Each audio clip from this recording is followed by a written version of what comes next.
I had always prided myself on my professionalism and poise. For decades, I had dedicated myself to building a successful company from the ground up. Marriage was never a priority. I was comfortable alone, and work had always filled my days with purpose. When I received a marriage proposal from Douglas Collins, the president of a longtime partner company, I hesitated. He wanted to introduce me to his son, Jack, a man who was the same age as me, and someone I had never heard about despite our years of business collaboration. Something about the proposal felt off, but curiosity got the better of me. Jack seemed polite enough when we first met. He had a gentle demeanor, and I found myself entertained by his company. He was courteous, charming, and attentive, everything one might hope for in a partner. I had been urged into the idea of marriage, and despite my own reservations, I thought it was worth a try. We began seeing each other, and I could sense Mr. Collins' enthusiasm about the possibility of our marriage. Jack appeared to be eager as well, which made me consider that perhaps this could work. 5 weeks into our relationship, Jack and I went on another date. He was confident, maybe even cocky, wearing a casual jacket and presenting himself as if he owned the world.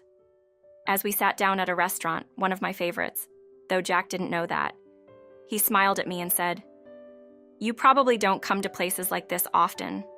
Must be quite a treat, huh?" His words stung, but I kept my composure. He clearly thought I was beneath his social standing. Someone without exposure to fine dining or luxury? It was a small but telling sign that made me realize there were parts of Jack that I hadn't fully understood. His arrogance didn't end there. During another outing, he noticed the watch he was wearing and tried to flaunt it. "This is pretty high-end," he said, offering it for me to take a closer look. I didn't need to look. I had seen better watches. I thanked him politely and tried to change the subject, but he insisted, pushing it toward me, as if I had never seen anything so luxurious. I couldn't help but feel a pang of irritation. I hadn't revealed my real status or my role in the business world, partly because I wanted Jack to know me for who I was, not for my professional accomplishments. But his constant need to appear superior was wearing me down. 3 months into our relationship, Jack proposed to me. He made it seem romantic and impromptu, asking me to marry him on a night when we were parked outside my home. "Let's make this official," he said, smiling, as if everything between us had been perfect. He wanted me to quit my job, move in with him, and learn household duties from his mother, his mommy, as he called her, even at 48 years old. My excitement evaporated in that moment, replaced with a growing unease. "Quit my job?" I echoed, feeling a swell of disbelief. I couldn't imagine giving up the career I had worked so hard to build just to become someone's housewife. Jack's eyes were wide, genuinely surprised that I would react this way. He tried to recover by laughing it off, as though it were a joke, but the damage was already done. I told him we needed a break, and I left, my heart heavy with doubt.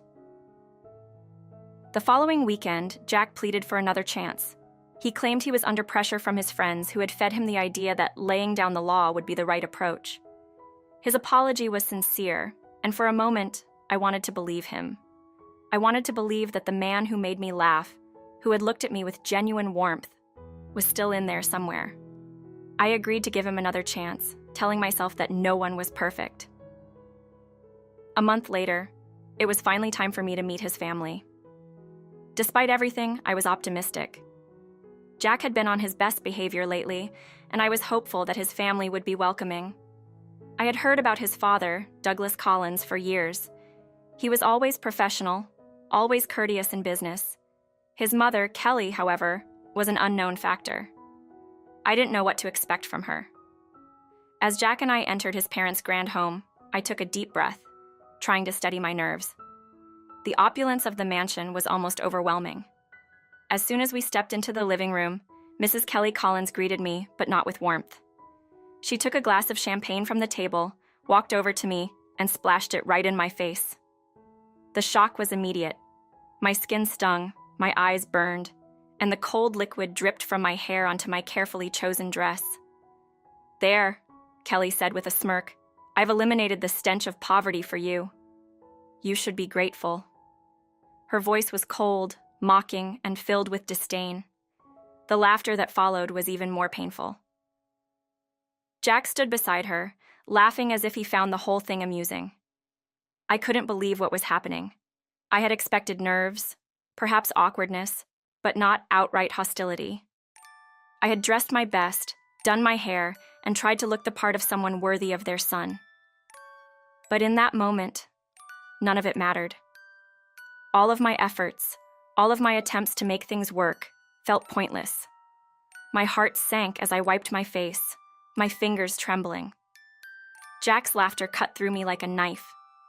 I realized that I was standing there, alone, without any support from the man I had thought I might spend the rest of my life with. And in that moment, something inside me snapped. I wasn't going to let myself be treated this way. Not by Kelly, not by Jack, not by anyone. I straightened my back and took a step away from them. "I'm terminating our partnership," I said clearly, my voice unwavering despite the storm of emotions inside me. Jack and Kelly both looked at me in confusion, their laughter dying on their lips. Before they could say anything, Mr. Collins entered the room. His eyes went wide as he took in the scene. My dripping face, Kelly holding an empty champagne glass, and Jack looking as though he had just realized he'd made a terrible mistake. "Mr. Collins," I began, my voice calm and professional, "I'd like to thank you for your cooperation over the years. However, due to the circumstances here today, I believe it's best if we terminate both our business relationship and any personal arrangements that were planned." Kelly's face paled as my words sunk in. Jack's eyes were wide with shock, his mouth opening and closing, as if he couldn't quite find the words to respond. Mr. Collins looked between us, his face filled with confusion. He had no idea what had just happened, but he knew enough to realize that things had gone terribly wrong. "Wait," Jack stammered, stepping towards me, his voice shaky. "Emma, you're serious? You're ending everything?" I looked him straight in the eyes, feeling a calm determination settle over me. "Yes, Jack, I am. I'm done." For a moment, the room was silent. No one moved, no one spoke. Then, Mr. Collins cleared his throat, his expression shifting from confusion to understanding. He looked at his wife, at his son, and then back at me. He nodded slowly, his eyes filled with regret. "I'm truly sorry, Miss Taylor. I never wanted it to come to this." I offered him a tight smile. "Neither did I, Mr. Collins, but some things can't be undone." Without another word, I turned and walked out of the house. I could hear Jack calling after me, his voice desperate, but I didn't look back. I had made my decision. I had given him enough chances, and each time, he had shown me exactly who he was. And now, I was finally ready to walk away. As I stepped out into the cool evening air, I felt a sense of relief wash over me. The weight that had been pressing down on me for weeks seemed to lift, and for the first time in a long time, I felt like I could breathe again.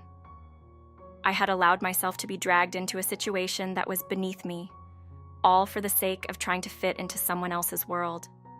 But I was done with that. I was done trying to prove myself to people who didn't deserve me. I drove home, my mind replaying the events of the evening. I knew I had made the right choice, but the pain of Jack's betrayal still lingered. He had laughed at me. He had allowed his mother to humiliate me without a word of protest.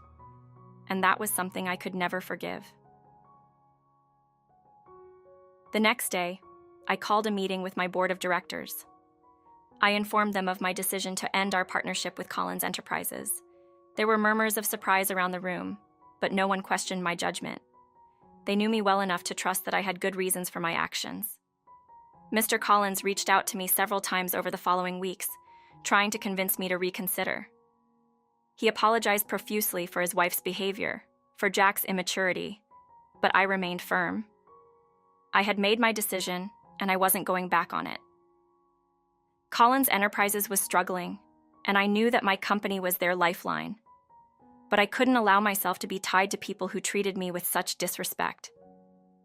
Months passed, and life slowly returned to normal. I focused on my work, on expanding my business, on finding new partnerships that aligned with my values. I threw myself into my hobbies, reading, working out, taking up new challenges. The experience with Jack had taught me an important lesson. I didn't need anyone to complete me. I was strong, successful, and capable all on my own. One day, about a year after that fateful evening, I ran into Mr. Collins at a business event. He looked older, wearier, and the sadness in his eyes was evident. He approached me, offering a tentative smile. "Miss Taylor," he said, his voice softer than I remembered. "I wanted to apologize again for everything that happened. I know I've said it before, but I truly regret how things ended." I nodded, giving him a small smile. "Thank you, Mr. Collins. I appreciate that. I hope things are better for you now." He sighed, shaking his head. "Jack, he's struggling. He never quite recovered after you left. And Kelly, well, she's gone. Left him behind when things got tough."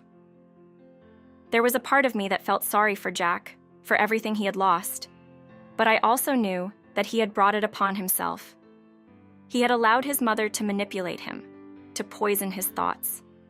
And he had never found the strength to stand up for what was right. And in the end, he had paid the price for it. "I'm sorry to hear that," I said, and I meant it. But I also knew that I had made the right decision for myself, and that was what mattered most. Mr. Collins looked at me, his eyes filled with a kind of wistful admiration. "You're stronger than I ever gave you credit for, Miss Taylor. Jack, he could have learned a lot from you." I smiled, feeling a sense of closure wash over me. Maybe, but we all have to make our own choices in life, and I chose to walk away. And with that, I turned and walked away from Mr. Collins, feeling at peace with the choices I had made. I had faced betrayal, humiliation, and heartbreak, but I had come out stronger on the other side, and that was something no one could take from me. My life was my own, and I was determined to make the most of it, to find happiness on my own terms, to live a life that I was proud of. And as I stepped out into the sunlight, I knew that I had finally found what I had been searching for all along: my own strength, my own sense of self-worth, and the courage to walk away from anything that didn't serve me. And that was more than enough.